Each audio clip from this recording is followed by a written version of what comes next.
Now we have two migration files, so I want to be sure you know a little more about how migrations handles things when you do have more than one migration. You already saw that Update Database knew to only apply the latest migration. That's because part of the Update Database logic is to check the migration history table in the database, so it saw that initial had already been run. Scripting, however, doesn't work that way, and for important reasons. Imagine you have a number of developers on your team sharing this code base, but using their own development databases. There's a good chance that their databases are out of sync depending on what they're working on. And if they're using Update Database, that's not a problem. But scripts are different. Scripts won't check the database, so it has to be smarter. Let's look at the default behavior of script migration when we have more than one migration file. Script migration scripted out all of the logic from all of the migrations, even recreating the authors table and the books table. This would fail miserably on my machine because I already have those tables in my database. So if you're going to use scripting, keep in mind what scenarios this makes sense for. For example, testing, where you might be starting with a fresh database each time. The smartest option, in my opinion, is to use the idempotent parameter, which is -idempotent. This will generate SQL that checks to make sure something doesn't exist before it creates it. And it does this by checking which migrations are listed in the migration history table. The script wraps each command in an if not exists statement, checking for the particular migration in the history table. So if the initial migration is not in the history table, then it will go ahead and create the authors table. Same for the books, and then for inserting migrations into the history table. All of the logic for that first migration is wrapped in a transaction, so there's a commit at the end. Then it works on the next migration. A new transaction started. It checks to see if the seed authors migration is in the history table. Then it checks the identity columns of the rows. And now you can see for the SQL Server, it's setting identity insert on for the authors table, so it'll be allowed to push in those key values. And then after it executes the insert, it turns identity insert back off. Then it inserts the migration into the history table and commits that transaction. There's one other facet of scripting I want to be sure you're aware of. Looking at the detailed help for script migrations, notice that two of its parameters are from and to. Both of these arguments have defaults. From defaults to what they call the initial database, in other words, the very beginning. And it doesn't matter what you named that migration, I just happened to name it initial. If you run script migration without those parameters and without leveraging the idempotent parameter, your script will attempt to create all of the tables from scratch. And that, of course, can be problematic if you've already got some of those tables in the database. But if you want to control it, from can be a little confusing. It doesn't mean the first migration you want to run, in other words, the seed authors. What it means is what starting point are you working from? So you would specify the latest migration that was run. So that means my from should be my migration called initial. When I use initial as my argument, then the script only has whatever logic came after initial, in my case, the seed author logic. You've seen me use migrations to create a database from a DB context and classes. It's also possible to reverse engineer an existing database into a DB context and classes. Typically, this is a one-time procedure to get you a head start with your code if you're working with an existing database. Scaffolding is able to discover tables and views in the database and create entities from them. At some point, EF Core will support updating the model with database changes, but that's not yet possible with EF Core 8.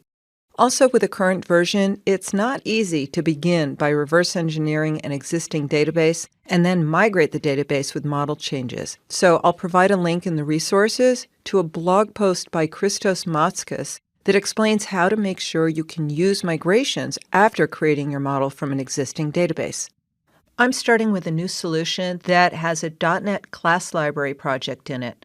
And I've already added in the EF Core SQL Server package and the EF Core Tools package. The PowerShell command to use for this task is scaffold dbcontext. And if you're using the EF CLI, it's .NET EF dbcontext scaffold. Here's a list of all its parameters, and you can see that there is some flexibility as to options like where the files should be created and what the DB context should be named. The provider and connection parameters are required, though, which makes sense. And I'm pasting the connection string in from my DB context file, which, because that's C#, has a double slash between localDB and MS SQL localDB, but this isn't C#, so I have to just reduce that to 1 backslash. And I still need the quotes around the connection string because there's spaces in there. And remember, the required parameters are the connection string and the provider name. And if you forget either one of them, it will prompt you for the other, which you can see here that it's prompting me for the provider. So I could put the provider name in here, or I could just supply it to begin with. When I run this, since I used the database that we just created, the classes should be familiar. Scaffolding defaults to singularizing the names. So the class names are author and book, which is more natural for the class names. Here's the author class with its ID, first and last name properties. The string properties are set with a null forgiving operator. That's the null bang here. This is a C# construct that tells the compiler to ignore the fact that the code isn't protecting it from these properties being null. And remember that by default, the database columns are non-nullable. If you look at the author class I built, I don't have a protection in there, and I'm getting a green squiggly line compiler warning. And just a reminder, I will talk more about nullability later on in the course. I just don't want it to get in the way of the core lessons we're focusing on here. The scaffolded author also has an I collection of books. I used a list for the books. The books I collection is also marked virtual. This is a setup for the possibility of enabling a feature called lazy loading. I'll be talking about this further on in the course when we start looking at dealing with related data. But these are EF Core's defaults, which are really just a stake in the ground, and you can make the classes your own once the scaffolding's done. Also, the scaffolding did kindly ensure that the book collection is instantiated up front, so we don't have to remember to do that in code constantly. The book class is also familiar, except that the convention for scaffolding not only creates a navigation property back to author, as I had in the original book class, but it also has an explicit foreign key property. EF Core has a lot of ways to sort out relationships, and this is just another path. Also, this author property is marked virtual, as you saw with the books collection in the other class. Again, you can modify all of that to suit your needs. Now let's look at the new DB context class. It created DB sets for both of the classes that it created. And if the scaffolding had created more classes from more tables, and while our database doesn't have any views in it, if it did, those would be represented in here as well. There would be DB sets for every one of them in here. And that's another default, which you can change if you want. It also put the connection string directly in the onConfiguring method with a note that you might not want it there for security reasons. In fact, the same message was displayed in the Package Manager console when the scaffolding was done. I'll go ahead and delete that warning from the codebase. And remember, I had pointed out that I put the connection string there just for the benefit of making the demos simple. And it's done something here in the onModelCreating method, and that's a method we haven't looked at yet.